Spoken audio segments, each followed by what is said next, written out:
Enchiridion by Epictetus. I declare to you that some things lie in our power while others do not. And you will live free and undisturbed only by fixing your attention strictly on what depends upon your will, your opinions, desires, and aversions.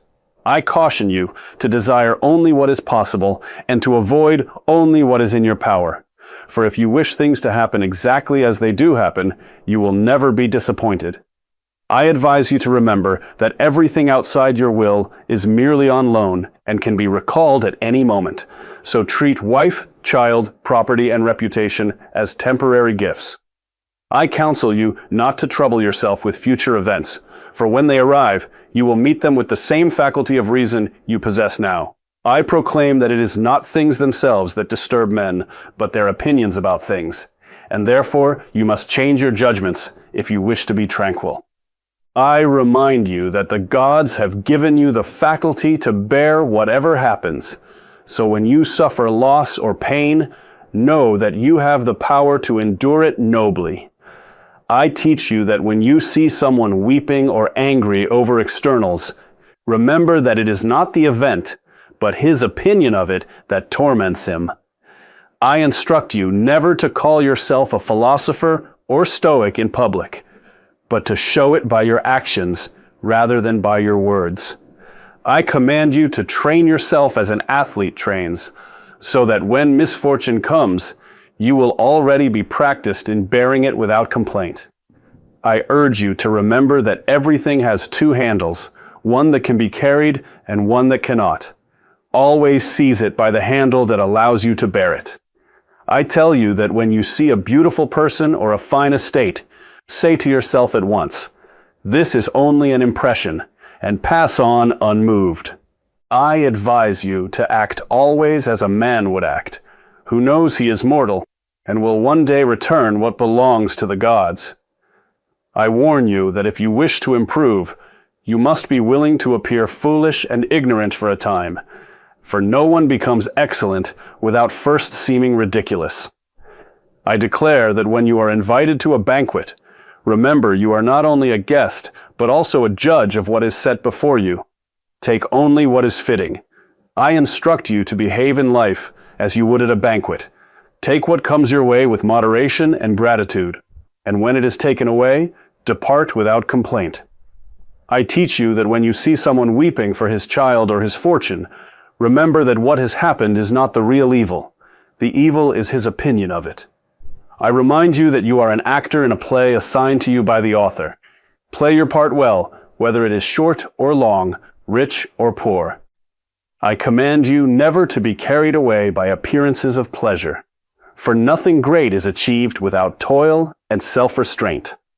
I tell you that if you wish to be free, you must learn to wish that everything happens as it does happen, for only then are you master of yourself. I warn you that every habit and faculty is strengthened or weakened by the corresponding actions. So train yourself daily in what you wish to become strong. I advise you to keep death and exile before your eyes every day, so that you will never desire what is base or fear what is inevitable. I declare that philosophy is not merely to talk about virtue, but to practice it. Show me your progress by how you live, not by what you say. I instruct you that when someone praises you or flatters you, remember to say inwardly, "This is not about me, it is about their opinion." I teach you that the true measure of a man is not what he possesses. I counsel you to examine your desires carefully, for most of what people desire is not in their power, and therefore brings only disappointment. I remind you that it is better to die of hunger with a free mind than to live in luxury with a slave's mind. I warn you never to let the impression of any external thing carry you away. Pause and give yourself time to judge it rightly. I tell you that when you are angry at someone, remember that it is your own opinion that has angered you, not the person himself. I command you to live as a free man, not as a slave to fear, desire, or the opinions of others. I advise you to perform every action as though it were your last, with full attention and dignity. I instruct you that the chief duty of a human being is to understand the will of the gods and to follow it cheerfully. I declare that when you undertake any task, consider its consequences before you begin, so you will not later regret your choice. I teach you to be silent more often than you speak, for speech is silver, but silence is golden. I warn you never to laugh at another's misfortune, for the same fate may await you tomorrow. I counsel you to accustom yourself to the simplest food, clothing, and lodging, so that you may never be a slave to luxury. I remind you that when you associate with others, do not lower yourself to their level. Raise them to yours if possible. I tell you that if anyone tells you that you are not a philosopher, do not be angry. Simply continue to live as one. I advise you to walk and speak and act as a man who knows he is under the eye of the gods. I command you never to be elated by success or cast down by failure, for both are outside your true self. I declare that the body is a vessel for the soul. Care for it only as much as is necessary, but do not make it your master. I instruct you that when you have done a good deed, do not expect praise or reward. The doing itself is the reward. I teach you to endure everything that happens, as if you had chosen it yourself, for then it ceases to be a burden. I warn you that the beginning of philosophy is the confession of ignorance and the willingness to learn. I counsel you never to discuss philosophy with the uneducated, for they will only ridicule what they cannot understand. I remind you that every man is the architect of his own fortune through the use or misuse of his will.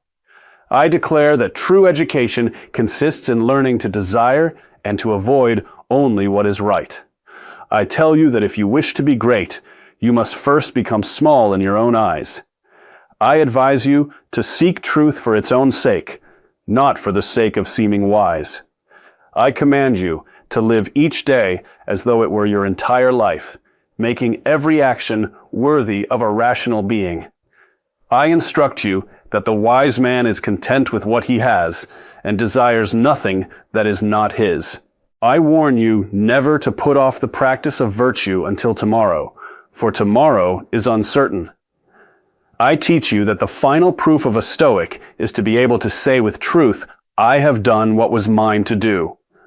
I conclude that the whole of philosophy is contained in this: to know what is in your power and what is not, and to live accordingly with courage, justice, and wisdom.